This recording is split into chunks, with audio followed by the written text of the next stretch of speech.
Last year, Father's Day started out as usual. I always woke up first, I never got a good night's sleep, so I knew it would be quite a while before my 18-year-old wife and my 18 and 17-year-old girls would wake up and join me. Every year for Mother's Day, I made my wife a nice breakfast of mimosas. For lunch, I would make her a cheese plate with cheese, fruit, and nuts, and a bottle of good white wine. For dinner, I would make her favorite grilled steak and baked potatoes paired with a nice Cabernet Sauvignon. When the girls were younger, they helped with breakfast and the obligatory waiting on mom. But as they got older, I was left alone with the pampering. It wasn't a big deal. My wife usually reciprocated by making me a special breakfast for Father's Day, although I grilled steaks for dinner. So, last year on Father's Day, I waited for my wife to wake up to make me breakfast, which never happened on any other day of the year. She doesn't know it, but I usually eat something small when I wake up around 6. I'd starve to death if I didn't eat until she wakes up around 9, which is early for her on the weekend.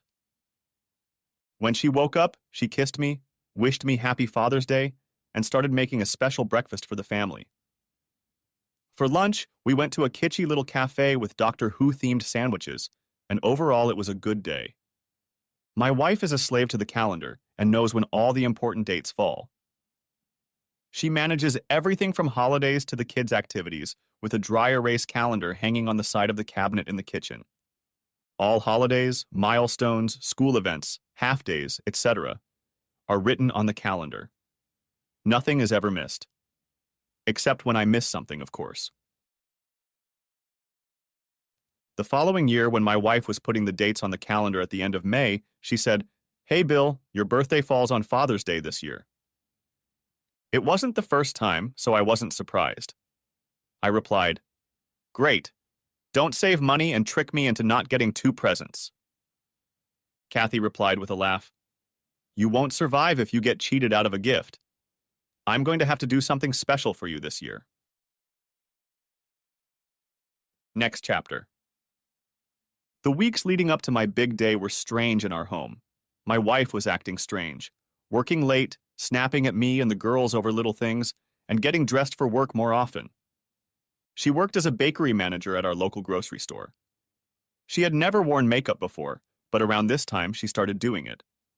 She also wore a scarf over her clothes, which consisted of a white button-down shirt and pants. I started to have my doubts when on the Friday before my birthday, she went out without me. We went out quite often with the main group of married couples, so she rarely went out with the girls alone. If someone was going out for drinks and invited her along, she'd let me know the place and I'd meet her. It wasn't like I was an ogre and wouldn't let her do anything alone. She always said she enjoyed her time more if I was with her. It made me feel good, and I thought our marriage was pretty strong because of little things like that. For my part, I didn't do much without her outside of our social circle either. That was fine with us. We weren't party people or big drinkers. Our idea of a nice Friday night was just hanging out on the couch together and watching a couple of movies. That's why I was surprised to see her coming down the stairs that Friday, dressed to the hilt. I whistled at her and asked, "Damn, honey, did I forget that we're going out? Let me get dressed real quick." "No, Bill, I'm going with a few people from work. I thought you could order a pizza for yourself since our girls are going out too." I was shocked. She'd never mentioned it, and it wasn't on her precious calendar. "Huh? You didn't tell me you had plans. I thought we'd finish our shows tonight." A look of fear appeared on her beautiful face, but then she mastered herself and softened. "I'm sorry, baby. I was just asked today." I let her know I was looking at her upside down and said, "So you just found out today, and in the hour you were at work before me, you bought a new skirt, went tanning, and got your hair done?" I was starting to get angry. She was lying to me, but I couldn't prove it. I couldn't believe she could cheat on me. It was out of character for her. She was the epitome of a suburban soccer mom's wife and mother. Our life was wonderful. She had no reason to cheat on me. She gushed at me. "I worked half a day today. I wanted to look nice for a change." Before I could respond, she was out the door without another word, leaving me wondering what the hell had happened. I waited for her, and she came home just before midnight. Her hair was no longer lying down, but was gathered into a regular ponytail. So much for the hairstyle. She walked past me without saying a word and went upstairs. A few minutes later, I heard the shower running. I just shook my head, wondering what she had done that she had to shower before bed. She didn't come downstairs and say goodnight to me before going to bed. I realized something was wrong in my perfect world and wondered how wrong. I work in the retail industry, so I was at work on Saturday morning. Usually, as I was getting ready for work, I would wake her up and she would kiss me goodbye before going back to bed. That morning, I got nothing. Once again, I was shocked. When I got to the store, I saw Missy waiting for me at the front door. Missy was the morning barista at our big store's coffee shop. She was a pretty red-haired girl whose blue eyes were striking. As happily married as I was, I couldn't help but take notice of her. I'd always liked redheads. "Hey, Bill," she called out as I approached the entrance. It was still locked as it was a half hour before the store opened. The night crew guys could let her in, but as she'd told me once before, she wasn't comfortable alone in a store with a bunch of guys. "Good morning, Missy," I said as I opened the doors in front of us. "What's wrong, Bill? You look like someone killed your cat." "Sorry, I've got a lot on my mind today." She gave me a strange look, but remained silent. "Give me a few minutes and I'll pour you a cup of our best." I smiled forcedly and said, "Sounds good. I'll see you soon." I closed the doors as she hurried to get the cafe ready for the morning rush. I knew she would be very busy once the store opened. Our little cafe was always crowded in the mornings. As I walked around the floor, I would check on the work crews getting their departments ready. I always did an audit in the morning. It wasn't necessary as I had a very good team of department managers, but it gave me a chance to say hello and make small talk. I felt it was important to maintain a good relationship with my team members, and I think they appreciated my efforts. The last stop on my walk was the coffee shop where Missy had my large black coffee waiting for me. "Here you go, boss. 1 cup of the best kind from Megamart." "Thanks, Missy." I put $2 on the counter. "No, Bill, it's on the house tonight." "No way, Missy. I pay for everything here. The last thing I need is someone getting mad at me and calling corporate to report me." She sighed. "Bill, I would never." "I didn't mean you, Missy. I can't risk it, even for a $2 coffee. You'd be surprised at the things I have to put up with if I deny someone a day off or cut overtime. It's just not reasonable." "Okay, boss. Fair enough." I waved goodbye and sipped my beer. I'm sure some employees get free coffee from time to time. There's no way to track it, and who needs to? Too much work because of cheap coffee. I can't imagine spending hours watching videos to make sure everyone paid. It was different for me. Being in charge of a company was also a risk. Employees would lose their temper over the dumbest things. I was approached by HR because I was enforcing employee parking rules. Seriously, calling HR because you have to park in your backyard. Ridiculous. The day ended and went pretty smoothly. The thing that excited me the most was the old lady who stole the cat food and bird food. It was exactly the kind of day I needed. I was busy enough not to ruminate on my new problems with my wife, but not so busy that I couldn't get things done in time. When I walked through the door of the house, my wife and daughters were already coming out of there. I was surprised for a moment, but looked at the calendar. "Bye, Daddy," each of my daughters said as they kissed me on the cheek goodbye. My loving wife said nothing. They were going to a concert with other moms and daughters. It had been planned a long time ago and was on the calendar, but I, as usual, forgot. And I was hoping I would have a chance to talk to Kathy and figure out what was going on. I hated not knowing what she had been up to the night before. After not thinking about it all day, there was nothing left for me to do but ponder it in the evening. I took the opportunity to poke around a bit. I checked her email but figured it wouldn't work, and it did. No one else was sending emails. She had her phone, so I couldn't check her messages or call log. I went to the laundry basket to check her clothes from the evening, but since it was Saturday, she had already done her laundry.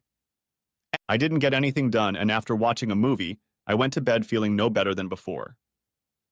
I woke up on my birthday, Father's Day, and started the day as usual. I ate a couple pieces of toast, drank my coffee, and sat on the patio to enjoy the morning. The day was gorgeous. I enjoyed the birds chirping and contemplated what this special day had in store for me. Around 9, I went inside to refill my coffee and was surprised to see that my wife and daughters were already up and packing lunch. "What's going on?" I asked, wondering why they didn't make me get ready to go out. My daughter Jill replied, "We're going to the beach." "Oh," I said, and went upstairs to get dressed for the lake. As I was putting on my shirt, I heard my daughter Jenny yell out, "Bye, Daddy. See you later." The door slammed shut, and I looked out the window to see my wife and daughters driving away. I couldn't believe it. I didn't expect the girls to remember my birthday. I had to remind them of their mother's birthday and Mother's Day. But I couldn't understand why Katie didn't remember. I walked down the stairs and heard my cell phone ring. I rushed over there, hoping they understood and were going to tell me they were coming back for me. But no, it was my mom. "Hey, Billy. Happy birthday and Father's Day." "Thanks, Mom." "Does Kathy have big plans for you guys today?" "No.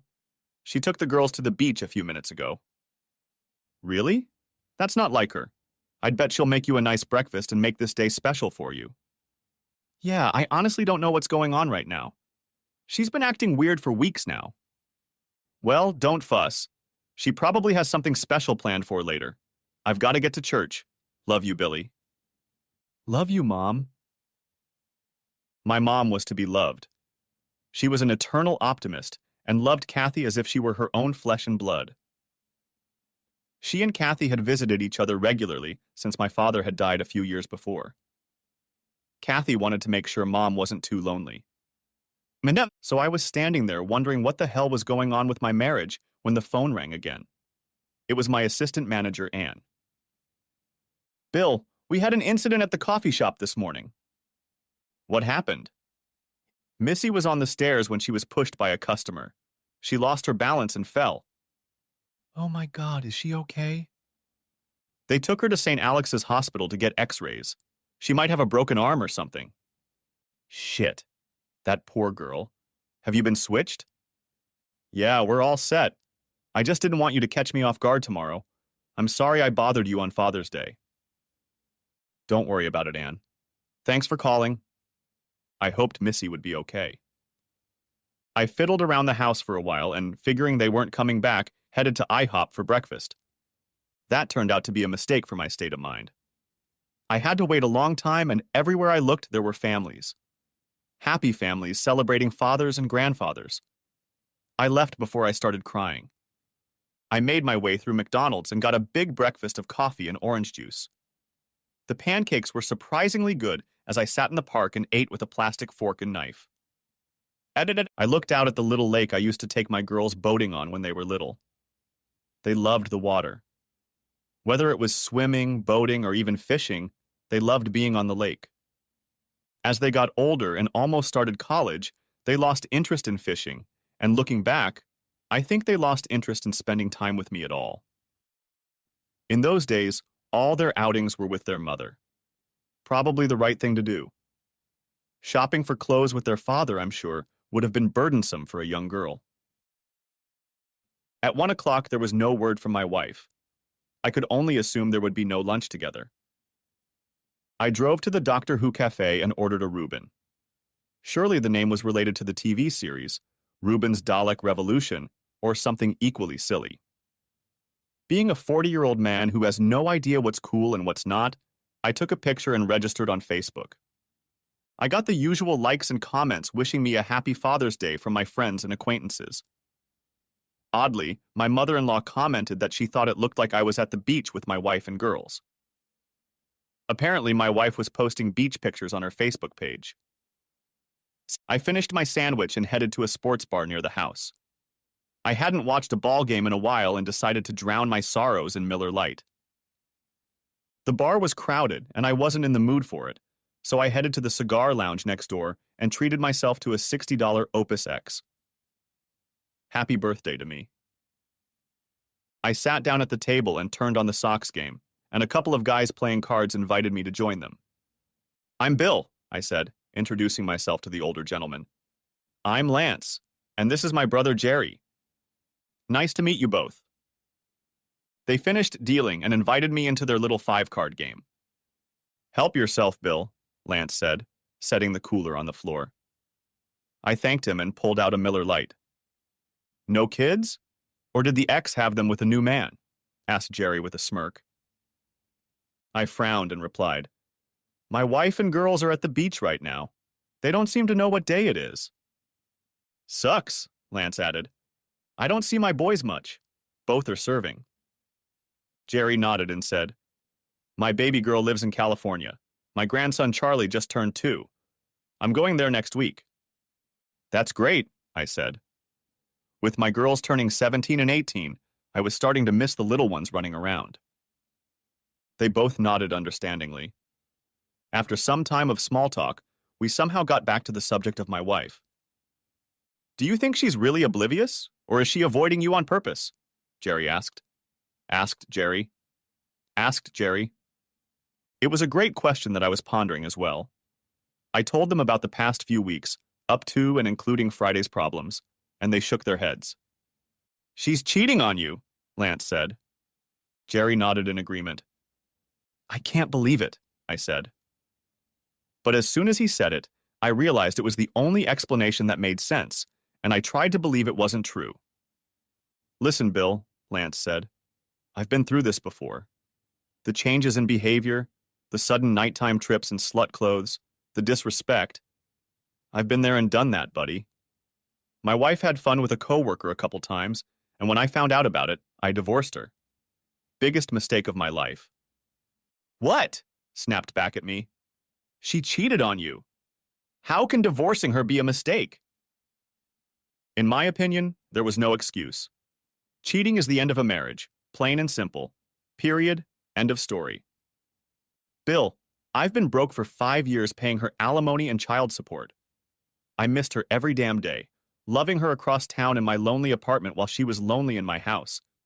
She may have cheated on me, but I was too big of a wuss to forgive her at the time. It's been 7 years, but we got back together when I pulled my head out of my ass. We're happy now. Jesus, I said. Giving her body to another man is the biggest insult and disrespect my wife could ever commit.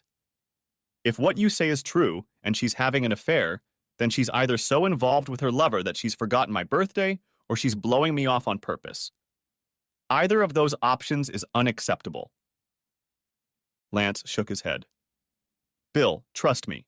If you really love her, find a way to forgive her. You'll be better off in the long run. 40-year-old guys don't get second chances at love. Thank you, Lance. You've given me a lot of food for thought. I might have said that, but what I was really thinking was that he was crazy. There was no way I could forgive her for cheating on me, and no way I could stay married to her. I shook both men's hands, wished them well, and left. As I sat on the couch and browsed Facebook, it was almost dinner time. I saw my daughter's and wife's posts with pictures of their happy day and was saddened even more. Screw it, I thought to myself. I need to pull myself together and stop acting like a lost child. My wife forgot my birthday. It happens. She forgot Father's Day. What's the difference? What mattered was that I was sure she had cheated on me on Friday night, and probably many times in the previous weeks she had acted strangely. And the fact that she was rubbing it in my face had to be her ultimate goal. Well, she finished it off nicely. It was time to get ready for the rest of my life. I decided to go out to dinner at my favorite restaurant. I knew it would be a long wait, and that was okay. I didn't have anything else to do. So I showered, got dressed in my sport coat and pants, and headed out to get a steak. I was sitting at the bar of the steakhouse waiting for a table when an older man sat down in the empty seat next to me. He saw my bottle of champagne with one glass and frowned. Thankfully, he didn't say anything and just ordered a martini. When the bartender filled my glass, the man apparently couldn't help himself and asked, "Are you celebrating alone, or did I take someone else's place?" "No," I replied. "That's okay. I'm here alone." He nodded and took a sip. He must have been in sales because he couldn't sit still. He said, "Yes, I'm waiting for my 3 generations of red rage. My wife is helping my daughter who broke her arm today. I guess she doesn't take well to having to do everything with her left hand." He laughed and continued, "You just don't expect your grown children to break bones. I thought those days were behind us." I agreed with his opinion and nodded. "Looks like I'll be cooking on my own for a few weeks. My wife will have to take care of Missy and Mia and leave me alone." I popped my head up. "What did you say?" Before he could answer, a little girl shrilled, "Grandpa!" from across the room and darted across the crowded bar. The little ball of red curls jumped into his lap and showered the man with hugs and kisses. A moment later, I heard, "Bill." I turned and saw Missy and what I assumed was her mother standing next to me. Her mother was a complete replica of her. Except for a few wrinkles around her eyes, they looked exactly alike. "Hi, Missy. How's your arm?" "It's fine. I'm on strong painkillers, so I can hardly feel anything. But it hurt like hell when they were setting it right." Missy introduced me to her parents Jack and Mary, and then her adorable little girl Mia. "Where's your wife, Bill?" she asked. "I don't know. She took my girls to the beach this morning, and I haven't heard from them all day." "Really? On Father's Day?" "Worse. It's also my birthday today." "Oh my God. She blew you off on the best day of the year for you? What's her problem?" And I didn't want to get into it and say more than I probably should have already, so I shrugged. "Well, forget about her. You should join us," Mary said firmly. I realized what Jack meant about the red rage. "I don't—" "Forget about it, Bill. You don't want them to militia on you, it's not nice," Jack said with a chuckle that indicated his years of experience militiaing on them. "But it's your day, Jack. I don't want to get involved." "Bullshit," he said. "It's our day." "Grandpa, you said—" "I know, Pumpkin. I said a bad word. Grandma's going to punish me later." "Daddy." He winked at me as their table's buzzer sounded. "Pay up, Bill, and meet us at our table. No payoff," he said in the tone of a drill instructor. He tossed a 20 on the counter and walked away. "Sorry, Bill. My parents can be thick-headed." "Don't worry, Missy. I suppose it's better than eating alone." Conversation over dinner was light. Bill and I told stories about our daughters growing up, and Mia asked lots of questions. She kept giggling at the awkward stories about her mom as a child. After dinner, my phone rang. Seeing that it was my wife, I ignored the call and put the phone on the table. "Your wife?" asked Mary. "Yes." "It's more than you think, isn't it?" asked Missy. "I think so, but I have no proof." "Bill, everyone makes mistakes," said Mary, looking directly at Jack. "Maybe you can find a way to forgive her." Missy raised her head and stared at Mary. I beckoned to the waiter and handed him my credit card. "Well, I've destroyed enough of your meeting. Thank you for inviting me to share a meal with you." "Bill, let me—" "No, Jack. It was an honor to dine with you and especially one of my favorite employees. It's on me. Happy Father's Day." I shook their hands and walked over to the waiter's counter to sign the check. I didn't even have hard evidence that she was cheating on me, but I was already 2 for 2, sure I should forgive her. What's wrong with people? My phone rang, over and over, but I ignored it. I pulled into my garage and was greeted by 2 whirling dervishes, showering me with kisses and hugs, apologizing for abandoning me on Father's Day. "Girls, don't worry about it. I don't expect you to remember when it's my birthday, "It's your birthday today?" yelled Jill. She then ran into the house yelling at my wife. "Daddy, we didn't know." "I'm so sorry," she sobbed, snuggling into my chest. "You must hate us." "No, baby, I love you more than life." When she suggested last night that we go to the beach today, we jumped at the opportunity. We didn't think, "Baby, it's okay. Don't worry about it. I'm not mad at you." I didn't tell her I was mad at her mother, but that was my problem, not my daughter's. "Let's go inside." I walked through the kitchen, ignoring the crying wife my daughters were berating, and went upstairs to change. Putting on shorts and a tank top, I returned to the war zone and found my wife sobbing alone. I'm so sorry, she mumbled. I shook my head and went out on deck with a beer and a cigar. It was a beautiful night, and I was enjoying the quiet, thinking about work rather than my wife, when the sliding door opened. Bill, What's his name? I asked, interrupting her. I didn't look at her, and she didn't move further out onto the deck. Bill! What's his name? The man you were having fun with on Friday. My anger was building. I heard the door close, but she didn't come out. She didn't deny it. That's when I realized I was about to go to a divorce lawyer. Almost 20 years of marriage gone. What a stupid woman I had married. That's when I started thinking the worst. How long had she been cheating? Was he her first? Did I know him? Were these girls even mine? It's amazing what negative thoughts pop into your head when you've been treated so badly. I decided to demand a paternity test on the girls as part of the divorce. It would not only be for my peace of mind, but also for Katie's embarrassment. I spent the rest of the night researching divorce laws online, and then fell asleep on the couch. That's how I spent my birthday. Next chapter. I woke up at a somber 5 o'clock in the morning. In my bedroom, I found Katie sleeping soundly, curled around my pillow. It was funny how peaceful she looked compared to how poorly I slept. I grabbed what I needed and took a quick shower. I managed to escape without waking her, but Jill was waiting for me in the hallway. How bad is it, Daddy? I sighed. As bad as it can get. Can you forgive her? I mean, she just forgot one day. Honey, she didn't just forget my birthday or Father's Day. She cheated on me. She sighed. No, Daddy, she wouldn't have. She had to, and I won't accept that. Think about it. The last few weeks she'd been acting strange. Friday night, after getting a tan and getting her hair done, she went out dressed like a whore. That's definitely not for me. She shook her head. Babe, she avoided me all day Saturday and Sunday. She obviously had either guilt or hatred for me and didn't want to be around me at all. When has she ever taken you to the beach without me? It's always a family excursion. What if it wasn't an affair? What if it was just a one-time thing? Can't you forgive her for one time? I doubt it was, honey, but look at all her actions. For once this weekend, did she act like she loved me?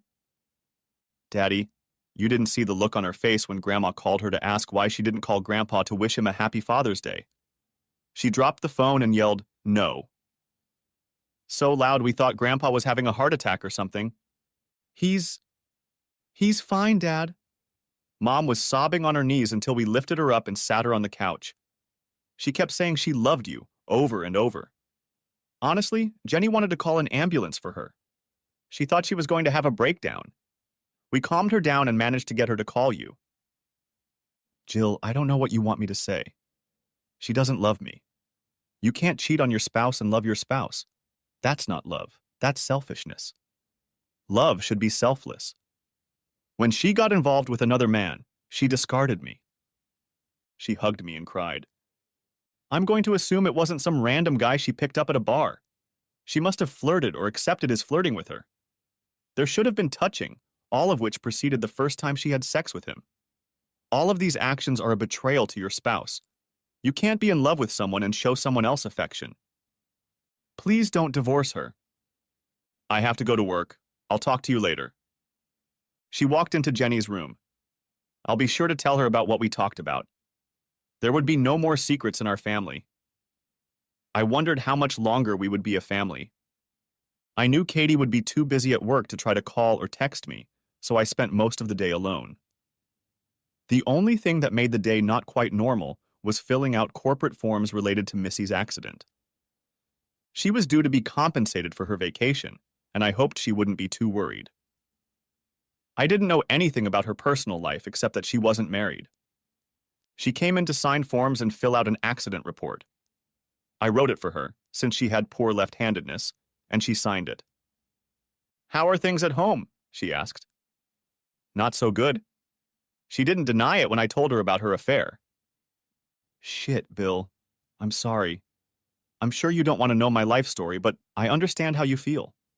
My ex-husband cheated on me while I was pregnant. I kicked him out before my daughter was born. My mom was furious. She basically called me a throwaway. Jesus. I thought it was odd that your mom mentioned forgiving my wife last night. She was looking right at your dad when she said that. Yeah, I noticed that too. I'm not sure which one, but it makes me think one of them cheated. I'm sorry. Don't be. They seem happy, so they're free to live as they please. I, on the other hand, prefer never to trust cheaters. Neither do I said firmly. Next chapter. Katie wasn't home when I got home from work. She was probably having fun with her stud, and I was pissed. I got back in my car and drove the 2 miles to her grocery store. I saw her car in the parking lot, and to my surprise, I saw her sitting in it with a young man. When I stopped in front of her car, she noticed me, and I saw her yell, "No!" She opened the door, but I drove away. If she was going to cheat on me, he could have her. I had had enough. I drove home and ran upstairs to pack a bag. I planned to stay in a hotel until I found an apartment. Before I knew it, Jenny and Jill were already crying and begging me to stay. I'm sorry, girls, but your mom was just about to cheat on me when I caught her. She was in the car with some guy when I pulled up beside her. Daddy, this has to be a mistake. Girls, I know what I saw. She had a man in her car. Why would she stay after work and have a man in her car if she wasn't going to take him somewhere? She can't say they were just having lunch. There is no innocent explanation for her sitting in the back parking lot after work with a man in the car. Daddy, please don't break up our family, Jenny sobbed. Honey, your mother broke up our family. It's not my fault. I hugged them and kissed their cheeks. I love you, girls. I'll be in touch with you every day. I left them crying in the bedroom and went to the garage myself. As I was pulling out of the garage, I was almost hit by Katie coming at me like a bat out of the underworld. I shook my head and drove on. The next week was nothing short of pure hell. I refused to take my wife's calls, and for the first 3 days, she called me every hour on the hour. She must have taken a week's vacation because she couldn't call from the shop floor and had to be on the job site all day. She left countless messages begging me to call her. I deleted every one of them. After those 3 days, my mother-in-law, both daughters, and Kathy's sister begged me to talk to her. They all said it wasn't as bad as I thought, but every time I asked them if she had cheated on me, they wouldn't answer. They all knew she was. They just didn't want to admit it.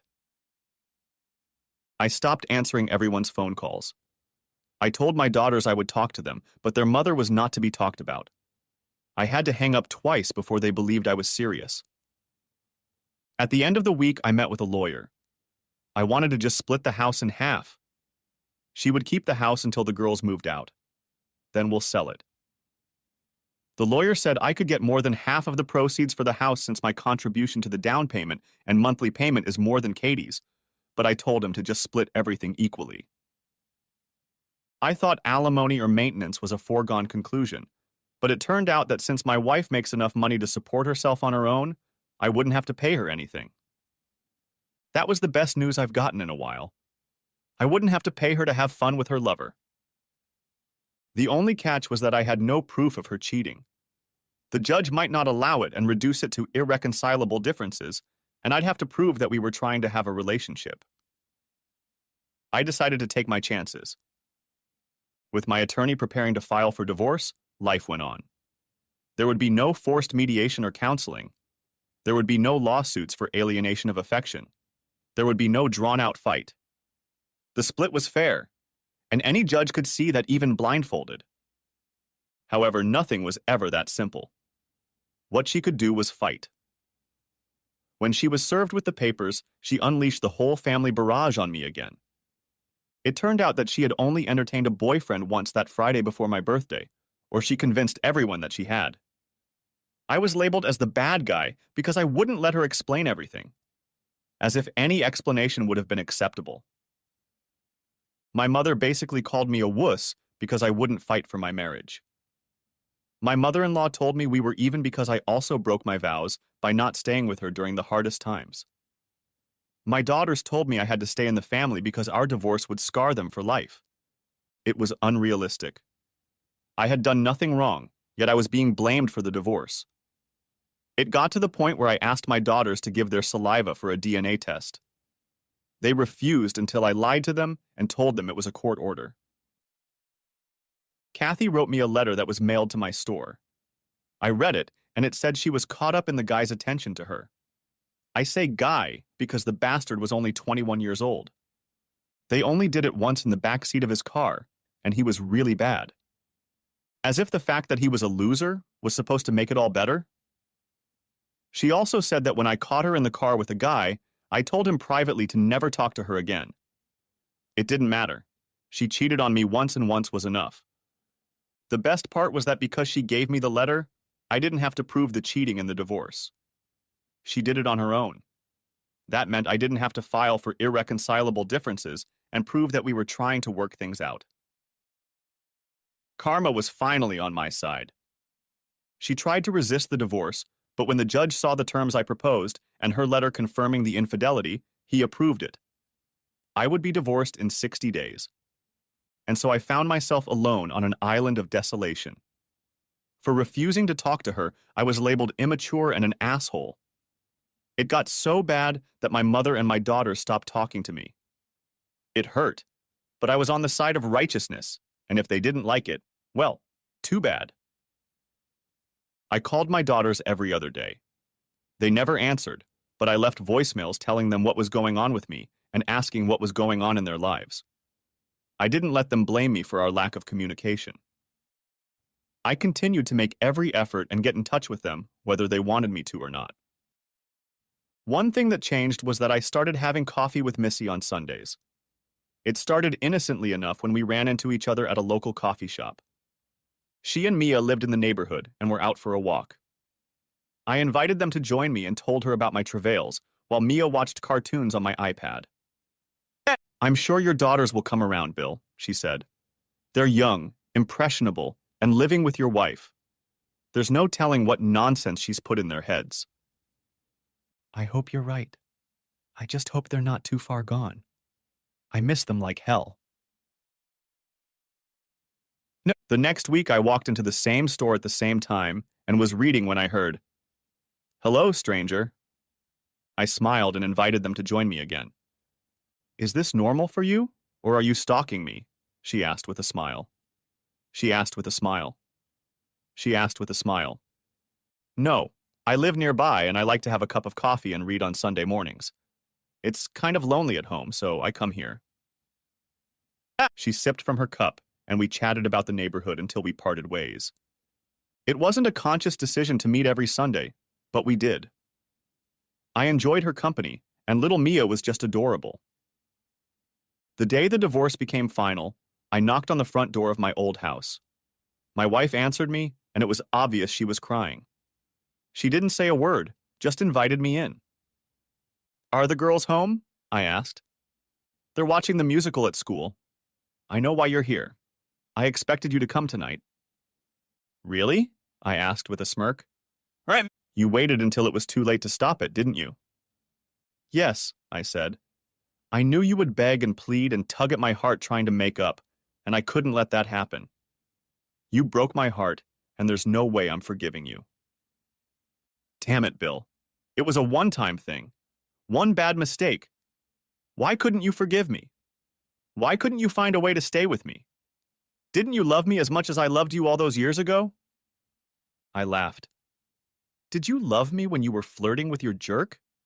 Did you love me when you avoided me all weekend and left me alone on my birthday? If that's your idea of love, you're beyond help." "I never wanted that to happen," she sobbed. "I never wanted to have a cheating whore as a wife, but here we are." She gasped and started to speak before I interrupted her. "Kathy, not only did you break my heart, but you turned my mother and my daughters against me. I will never forgive you for that. It's your fault for being unreasonable."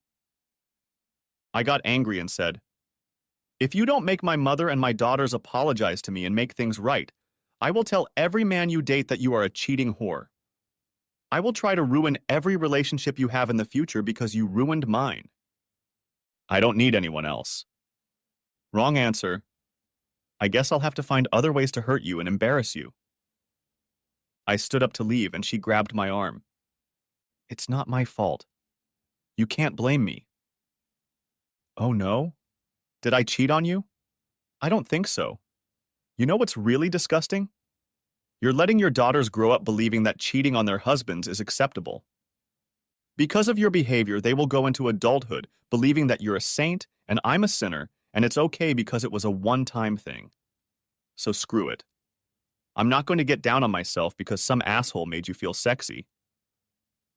I yanked her hand away from mine and said, "Rotten hell for ruining our marriage. Just rot, slut." I left her crying after me and wasn't the least bit upset.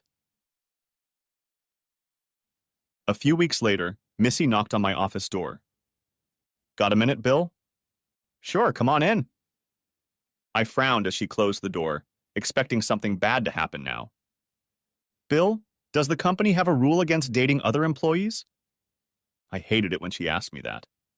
I was hoping I could ask her out. It looked like I was too late. "No, we have a strict harassment policy. That policy protects just about anything that can be damaged by a failed relationship between coworkers, and if two people can't work together after a breakup, it's their fault, not the company's." "Good. That's what I was hoping for," she said, placing a folded piece of paper on my desk. "What's this?" I asked. "My address and phone number. I'm expecting you for dinner tomorrow. Mia will be joining us." I smiled and agreed. "Good. You're a good man, Bill. You deserve happiness, and I want to give you a second chance at it." She popped out of my office with a cute spring in her step, and I looked forward to our dinner. Next chapter. "Hey, it's Dad. I hope you and your sister are doing well. It's business as usual in my world, except a woman at work asked me out to dinner. Well, anyway, I love you and I miss you. Please call me soon. Bye." I knew leaving that message would cause some problems, but I didn't care. I needed to move on with my life, and I was glad that Missy had pulled herself together, as she had. Missy was a beautiful woman with an even more beautiful character. Her daughter was very developed and charming, and I had already met her parents. I felt like I was finally ahead of the curve. Only 15 minutes had passed when Kathy texted me, "I can't believe you're already dating. You're a real bastard." I laughed when I read that. I hadn't realized how deluded she was. To think that I would sit there and worry about her was crazy. Maybe some guys would mourn the loss of their marriage to a cheating wife, but that wasn't about me. At 41, I was young enough to find love again. Hell, I was young enough to have more kids if I wanted to. That was something to think about. Missy was already in her 30s. Maybe she'd want to have more kids. I knew it was too early to think about it, but being a single mom, those things were probably high on Missy's list of potential suitors. I'm sure she was looking for a husband, not a toy. The next night I showered and shaved after work and dressed casually. Looking in the mirror, I didn't pay attention to what I saw. I was in good shape, no extra tires or love handles. I had a full head of brown hair with no gray still peeking through. I had a great job that paid well and had money in the bank. I considered myself a pretty good catch for any woman, let alone a young one like Missy. Then I realized I had no idea how to date. When you're married, you're always together and know everything about each other. There was no problem holding hands or kissing. When you came home after a night out, you knew that entertainment was just around the corner. The status quo was comfortable. Jesus. I had to relearn how to do this. I knew my wife perfectly well and only her. I could only hope that the next woman I did it with liked the same thing, or at least had a good relationship with her. I was afraid I wasn't ready to date yet and regretted entering the dating scene so quickly. Next chapter. I knocked on the door of her house with a bottle of wine, flowers, and a stuffed animal. I figured it couldn't hurt to gain Mia's favor. When she opened the door, I was shocked by what I saw. Her curly red hair was loose around her shoulders, and she was wearing the perfect amount of makeup. She laughed and asked, "Do I pass the test?" God, yes, said I before I could answer. She laughed even harder and took the flowers and wine from me. Mia is watching TV. Go tell her hi. She'll love the bear. She left for the kitchen, and I knelt down next to Mia. Hi, sweetie. I brought you a bear cub. She looked at me apprehensively and then lit up the room with her smile. She held out her hands for the bear and ran to show it to Missy as soon as she picked it up. It brought back fond memories of Jenny and Jill at the same age. I realized how long it had been since I had talked to them and missed them even more. What's wrong? Asked Missy, breaking me from my thoughts. I smiled forcibly and replied, Nothing. I was just thinking about my daughters when they were Mia's age. Is it really that bad now? She asked. They still won't talk to me. Katie has turned them against me, and I can't change their minds. But I'm trying anyway. I leave them messages every day, and I'm not going to stop. I'm so sorry, Bill. I know this is terrible for you. Every day. I know they listen to my messages. I told them about our date tonight, and Kathy texted me to tell me I was an asshole for getting to the point so quickly. I'm sorry, but that's not too fast, is it? She bit her lip and looked cute as hell. Maybe, I answered honestly, but I'm happy to find out with you. She smiled and took my hand. Dinner's ready. I hope you like pasta with meat sauce. Sounds great. Oh, I also have garlic bread, so be prepared for us to make out on the couch afterward. Mia giggled, and I stood there shocked that Missy was being so brazen. She saw my awkwardness and said, Bill, we're both adults, and I've known you for 3 years. I know what kind of person you are, and it doesn't take much to get to know you better. I really like you. You're going to be a hot commodity soon, and I want to stake my claim early. Hot commodity? I asked. Yep. You have no idea how much buzz the news of your divorce has caused at the store. Honey, your appearance in the market, so to speak, has caught the attention of many unmarried ladies. You're a handsome man in good shape, you're smart, stable, and we all know how you feel about fidelity. I was feeling pretty good about myself when I sat down at her table. So I'm getting in line early, she finished. I took her hand and squeezed it. I like you too. Mia, not wanting to be left out, said, Sketty is my favorite. I like Sketty too. The greasier the better, I said. Seeing a jar of Parmesan cheese on the table, I added, You also have to have stinky cheese. She giggled and said, It's not stinky cheese, it's Parm. Stinky cheese, I said, bringing the jar up to my nose and imagining it was the worst smell in the world. Wow, this is really stinky cheese. Missy shook her head as I handed the jar to Mia.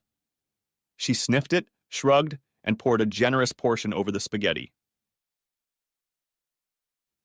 Over dinner, we kept the conversation light. I asked about Mia's preschool class and her friends. She had no trouble telling me every detail she could remember. I was enjoying the conversation. After a while, I realized that Missy was quiet. She smiled broadly and just watched her daughter and I exchange a few phrases. Eventually, she started to gather the plates and I said, Let me help. Oh no, she hasn't told you about her favorite TV shows yet. She laughed as Mia started telling me about all the best children's shows. After putting Mia to bed, Missy came back and sat next to me on the couch. I handed her a glass of wine, and she sighed contentedly as she put her feet up on the poofy. I love being a mom, but sometimes it's the best part of the day for me. Instinctively, I wrapped my arms around her. When she snuggled up against me, I said, It's even worse with 2. I'm sure it is. Do you think your girls will come around? I hope so, I replied thoughtfully. I'm doing my best right now, but it's still raw for them. She turned and kissed my cheek. You're a great father. Just don't give up the fight for them. She set down her glass and leaned back in her chair. Bill, I've told you before that I really like you, and I'm too old to play the will we or won't we game. I'd like to keep seeing you, and that includes inviting you into my bedroom. I was about to tell her we didn't have to do that, but she held up a finger to silence me. I know you want to be a gentleman and all, but you don't have to. What I'm trying to say is that I don't want to be your buddy or friend with privileges. I'm warning you that I'm looking for an exclusive relationship.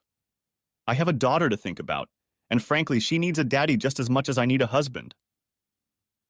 I tried to speak again, but again was rebuffed. Usually these conversations end with the guy picking up the phone and running away. I don't think you're like that, but I'm giving you a way out. If you want to sow your oats and experience the single life, I'm not your girl. If, however, you want to see if we have a chance at a long life, I'm your woman. Wow, I said. Did you prepare that speech or was it done at random? She frowned, misinterpreting my feelings. Missy, like you said, we've known each other in a working relationship for 3 years now. The last few weeks of having coffee together have been very enjoyable. I'm a family man, that's all I've ever been. I don't know how to be single, and the thought of dating scares the hell out of me. If my wife could keep her legs shut, I'd still be a happily married family man. No, I don't want to play on that field. She smiled and took my hand. I continued. You're beautiful, smart, and you make excellent spaghetti. She laughed and playfully clapped me on the shoulder. I'd like to be your boyfriend. Consider me part of creating something good for all of us, including your little girl. We didn't make love that night. As much as I wanted to take her right there on her couch, I felt it was best not to rush things. She practically confessed her love to me and got very turned on, and I decided that for my comfort it was best to take my time. I received a gift from the gods when I received an application for a managerial position. I never learned the name of the brat who ruined my marriage, so I couldn't get back at him.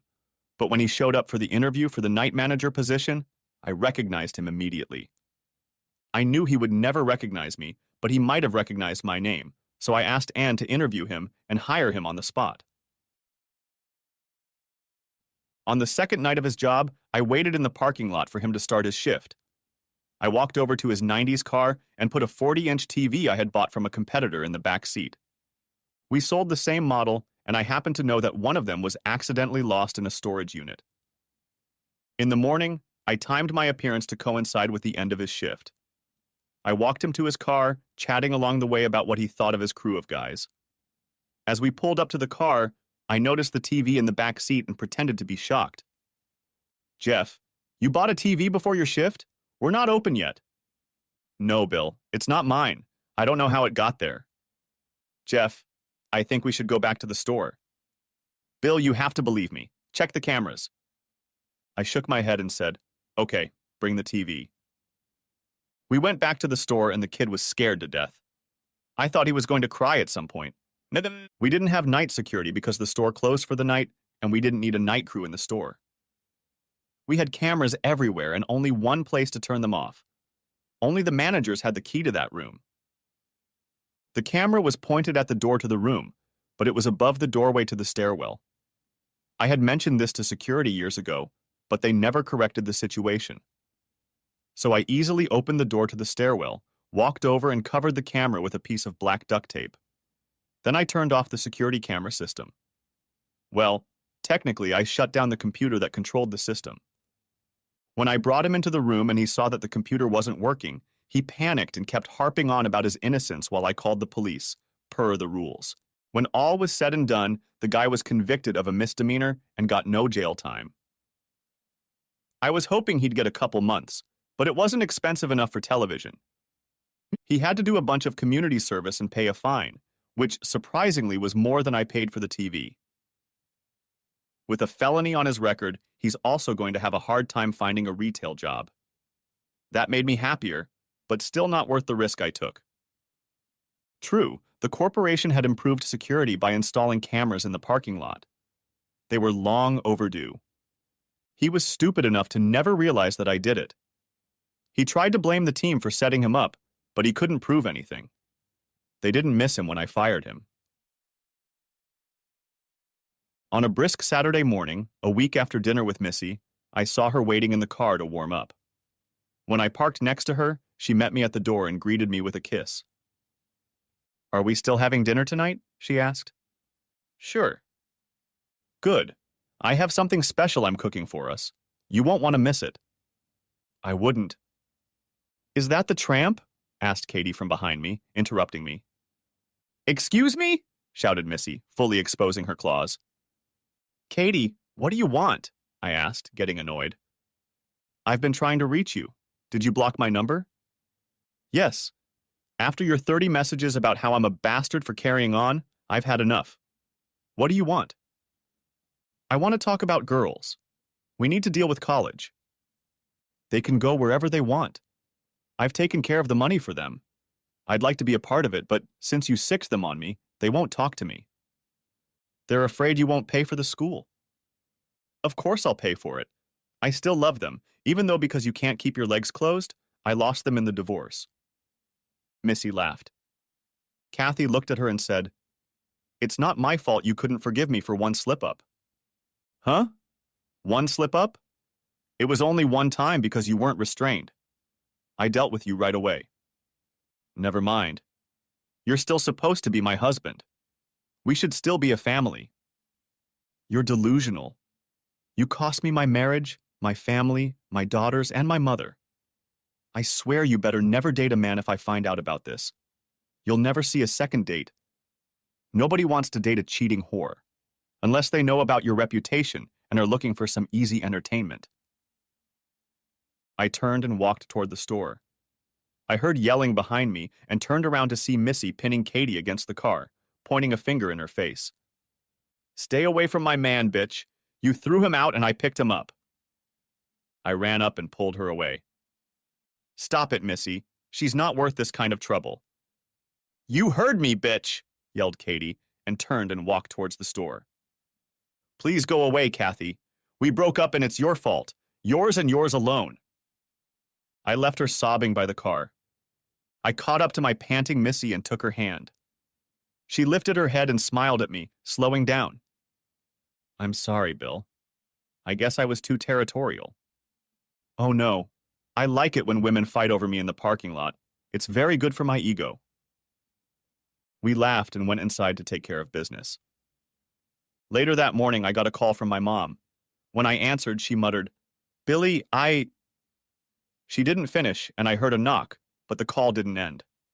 I hung up and called back, but no one answered. I called 911 to have them send an ambulance to her, but was told the call had already come from her house. I feared the worst and asked Anne to cover for me as I needed to go. She understood, and as I ran through the store, I ran past Missy, who yelled after me. I ignored her and ran straight to my car. When I got to my mom's house, the ambulance was already pulling away and I followed it. When I got to the back door's opening, I found that she was gone before the ambulance even arrived at the hospital. She must have passed out while we were on the phone. I cried as I sat in the lobby of the emergency room. I sat there alone and thought about the last thing my mom had said to me. What had she meant to say? Maybe it was, Am I in trouble? Am I having a heart attack? I'm really sorry? The phone rang and it was Missy. Hi, my mom just died. Oh, Bill, I'm so sorry. Yes, thank you. I'm afraid I won't be good company tonight. No, I'll be with you. If you need me, please let me come. Okay, yes, I said. I didn't feel like being alone, and I was glad she agreed to be with me. I'm on my way home now. I'll meet you there after you get off. Okay. I'll see you soon. I ended the conversation and went to my car. Instead of driving home, I drove to my old house. I needed to tell my girls if they wanted to see me or not. As I pulled up to the house, I saw both girls' cars in the driveway and sighed. I had no idea that the first words we would say to each other would be such news. Ignoring the fact that I no longer lived here, I entered the code into the garage door that opened and stepped inside. Katie's car wasn't there, and I was glad of that. I don't think I was in any condition to see her. The living room and kitchen were empty, so I went upstairs to the bedrooms. Daddy! Yelled Jill as I entered her room. What do you want? Shouted Jenny, coming in after me. Did you come to beg? Well, you can go to... Grandma had a heart attack and died this morning, I said, interrupting her. They both gasped. I just thought I should tell you this in person. Now I'm going to hell. I walked out and closed the door behind me. I heard Jenny yelling for me to wait, but I ran to my car and left. I headed to the little lake where I had spent so much happy time with the girls. It was too cold for boats, but the water was starting to thaw and was very calm. I sat down on the picnic bench and cried again. This time I cried not only for my mother, but for the loss of my daughters. The fury in Jenny's voice told me that I wasn't needed in her life. She didn't need to tell me to go to hell. Her tone said it all for her. I wondered if I'd made a mistake along the way. Not with Katie, but with the girls. What had I done so wrong that made them hate me so much? Katie was the one who ruined our marriage. Why couldn't my daughters understand that? I don't know how long I sat like that, but I heard someone approach. I turned around. It was Kathy and the girls. "How did you find me here?" I asked, turning around to look at the lake again. You didn't turn off the synchronization of our Find My Phone app," Kathy said. "Bill, I'm sorry about your mom." "Yeah?" I spat. "Do you regret her death or the fact that you turned her against me and she died without ever making up?" She remained silent. "Leave me alone. I can't deal with your shit right now," I continued. "I'll never forgive you for what you did to me." Our last words were her saying that she wouldn't talk to me again until I came to my senses and backed out of the divorce. She didn't even say she loved me when she hung up on me. "I'm so sorry, Bill. For everything." I heard her walk away and Jenny said, "Daddy, we're sorry too. Please forgive us for being bitches." I turned around and they both rushed over to me to hug me. We cried in each other's arms for what seemed like an eternity. "It's not my fault, girls. Why can't you realize that what your mother did is the reason we're no longer together?" "We're sorry, Daddy," Jill said. "We just thought you should forgive her. She loves you, it's so obvious." Not enough to be faithful to me, Jill. I'm sorry, girls. I'm so sorry. We cuddled some more while Kathy watched from the warm car. "Girls, I need you so much. You're going off to college soon and I'm going to miss you. We're wasting so much time." "We understand, Daddy," Jenny said. "We won't shut you out anymore," Jill added. "I wish your grandmother had a chance to do the same." "Daddy, can we come with you? We haven't seen your new house yet. Maybe we could get some pizza." "Sure, tell Mom and let's go." When I pulled into my driveway, I saw Missy's car. I had forgotten she was coming.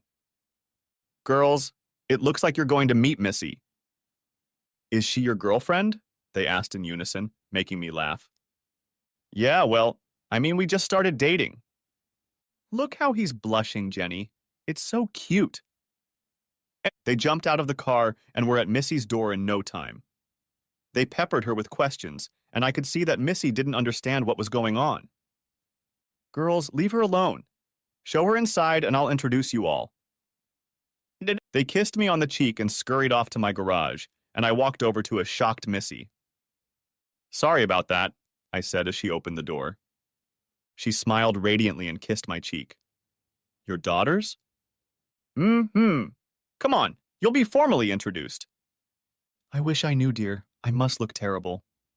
I laughed and said, "You're fine. They'll like you." "Jenny, Jill, I want you to meet Missy." They hugged. Jenny, as usual, cheekily declared, "You're super pretty." Jill jumped up and said, "Good for you, Daddy." Missy laughed and I was too shocked to say anything. "Hey, let's take a quick look around the house and then I have some things to take care of for Grandma's services." "Bill, I'll order some pizzas while you look around." "That sounds good, honey. You read my mind." "Oh," cooed the girls. I shook my head and Missy smiled. I decided that I would wait until the next morning to call and report Mom. I'll write an obituary in Monday's paper and post the details of the service on Facebook after visiting the funeral home on Sunday. After dinner, we sat and spent hours telling Missy stories about my mom. My girls, not so innocently, added a few embarrassing stories about me to keep Missy more interested. It wasn't my fault the pier was wet and I fell into the lake, I swear.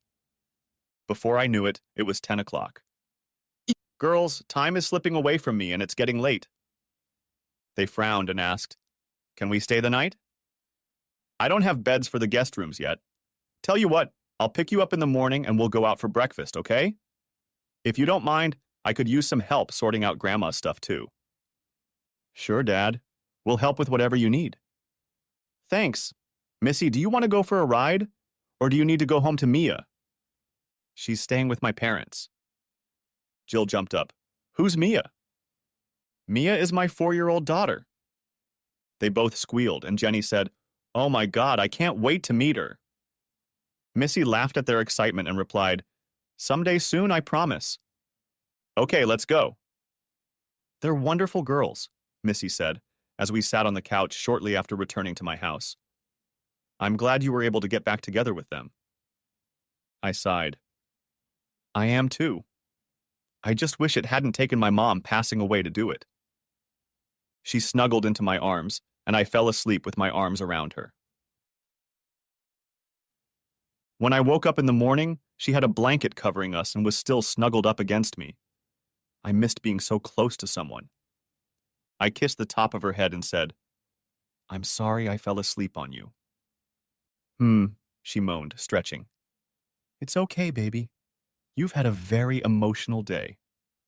Would you like to join me and the girls for breakfast? Only if I can bring Mia with me. My parents have plans this morning. Sure. My daughters will love her. Since we needed to pick up Mia, I asked my daughters to meet us at IHOP. When I walked in holding Mia's hand, my girls rushed over to her. Within seconds, Mia was in their arms.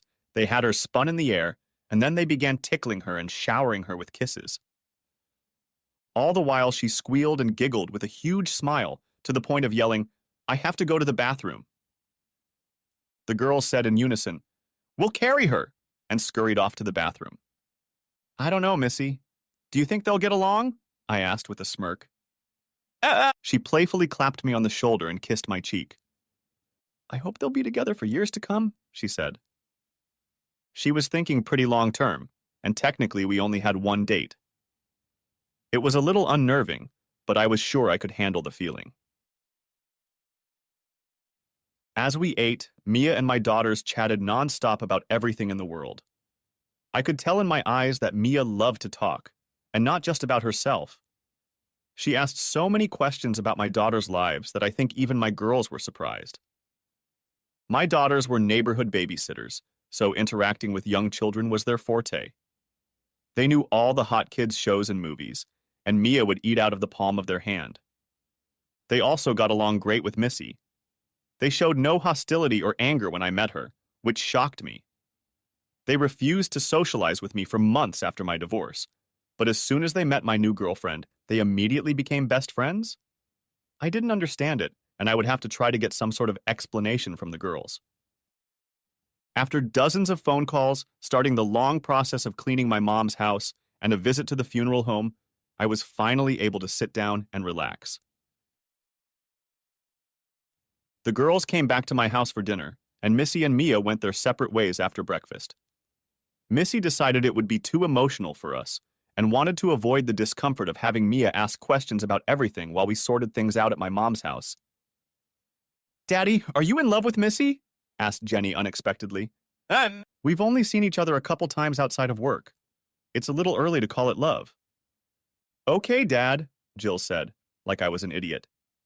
Have you seen those good old cartoons where the girls' eyes flutter open and they fold their palms at their cheeks while looking at their prince? I nodded, taking a bite of my pizza slice. Well, she practically has hearts swirling in her head when she looks at you and flaps her eyes, Jill said. Before I could deny that she loved me, they looked at each other, turned to me and said, We like her. From joy that I would get to see my daughters, I went from joy to anger. I threw my piece on my plate, wiped my hands, and went to the sink. Leaning on the counter facing them, I tried to calm down. Daddy? Asked Jenny.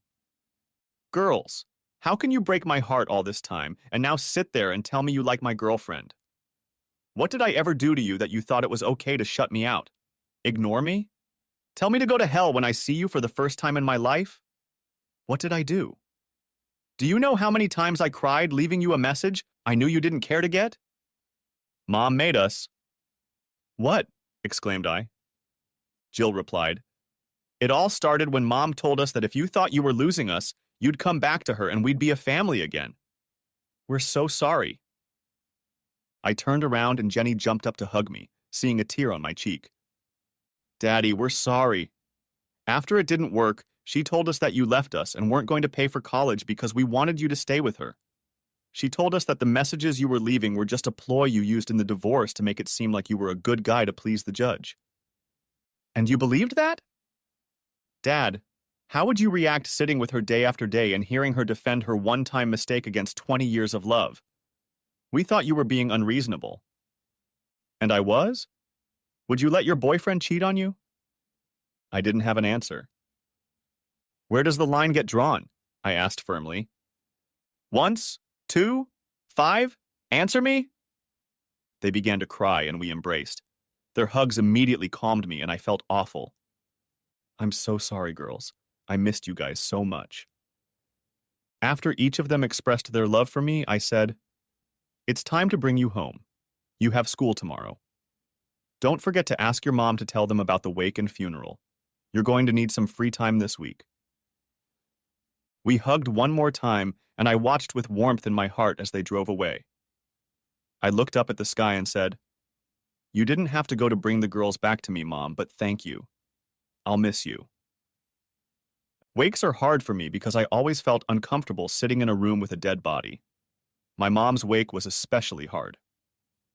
Throughout the day, I walked over to the casket several times and looked at her. She looked peaceful. I was glad she would get to see my dad again. He had died a few years before from cancer. He had wanted the funeral service to be done differently, without a wake. He, like me, thought it was strange for people to interact with a corpse. Mom had it all planned out. I guess you get older when you think about things like that. She even picked out the coffin. All I had to do was set a time and day and take care of the small details of setting up the room and the service. I was glad she had done that. I was standing at the front of the room talking to one of her friends when Kathy and my girls walked in. My daughters greeted me with warm, tear-filled hugs, and Kathy thankfully left me alone. After saying a prayer, Kathy put something in the casket and retreated to the back of the room where she sat down alone. I looked to see what she had put there and saw that it was a picture of Kathy and me hugging my mom. She was holding each of our babies in her arms, and a smile a mile wide shone on her face. I picked up the photo she had tucked away to the side and reverently placed it next to her arms. It was the first time I cried that day. Later, the priest wanted to start a prayer service. Kathy never left her seat at the back of the hall. She drew everyone in. You can't be a family member as long as she was and not recognize people, and they all loved her. The protocol was for the immediate family to sit in the front row of chairs. My girls sat on my right and Misty on my left, but it didn't feel right. I stood up and turned around. I saw Katie, who was still standing in the back of the room wiping tears from her eyes. It didn't seem right to me. My mom wouldn't have wanted this. Kathy was as much a daughter to her as she was a wife to me. I made my way to the back of the auditorium. As everyone sat waiting for the service to begin, I was noticed and all eyes followed me. I held out my hand to Kathy. Come to the entrance. You don't need to hide in here. She started sobbing and wrapped her arms around me. Letting go of me, she whispered, Thank you. We walked to the front of the auditorium, and my Uncle John gave her his seat, which was next to my daughter. You're a good man, Bill, Missy whispered as she kissed my cheek.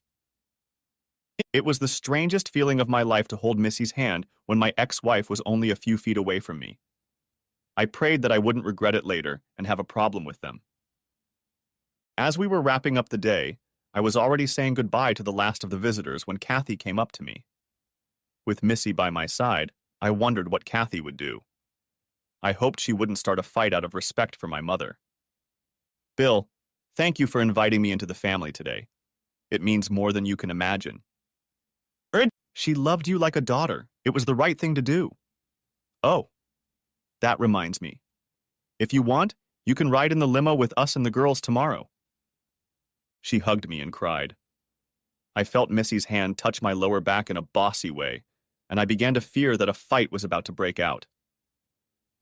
Well, Katie said, breaking the hug, If you don't want anything from me, I'll go home.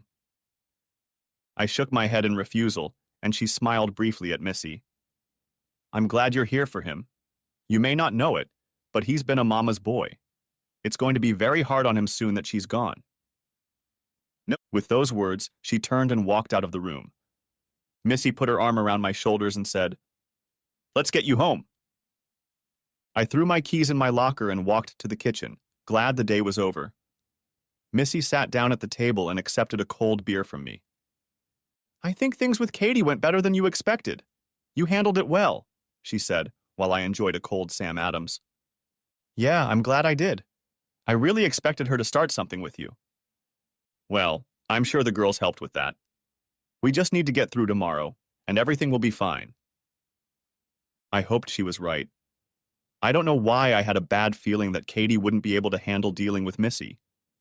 I guess I'm just paranoid. Will you stay the night with me? I asked. She smiled and took my hand. You couldn't kick me out even if you tried. We didn't make love, but she snuggled up against me, and it was the best sleep I'd had since the divorce. You watch me like a hawk. I'm not going to abuse your gift and start a fight, Katie said, as we waited for prayer to begin. I know that, I lied. It just makes me uncomfortable. She snorted and asked, What do you think it's like for me? I'm an outcast here. A whore. I frowned. No one thinks that about you. Especially not today. I'm truly sorry, Bill. I wish I could make it never happen. I wish... She cried and hurried to the bathroom. It's hard for all of us, Bill, my mother's friend Jean said, patting me on the shoulder. Your mom was a wonderful woman, and we'll all miss her. I kissed her on the cheek and thanked her, glad that Kathy had covered my mom from her tears. After the funeral, we were seated at a table at my mom's favorite Polish restaurant. The room was full, and Kathy looked uncomfortable as she searched for an empty seat. I approached her again and led her by the hand to the table where I was seated with Missy and my daughters. Kathy, we will always be a family, no matter the divorce. No matter where we sit, you will always be welcome. A tear rolled down her cheek as she sat down and thanked me. I don't know when I got over it, but I felt like I had finally forgotten the pain she had caused. Life went on. The girls went to college and Skype with me every week. Missy and I are still together, and I am very close to popping the question. Katie and I communicate infrequently, but cordially. She is also moving on with her life, dating the divorced father of a friend of one of the girls. He's a nice guy. I hope things work out for them. Some will say I should have forgiven her for the one-time slip-up, but I just can't do that. I may be a bad guy in someone's mind, but I can live with myself. The end. Thanks for watching. I hope you enjoyed it. So subscribe to my channel and watch the next video.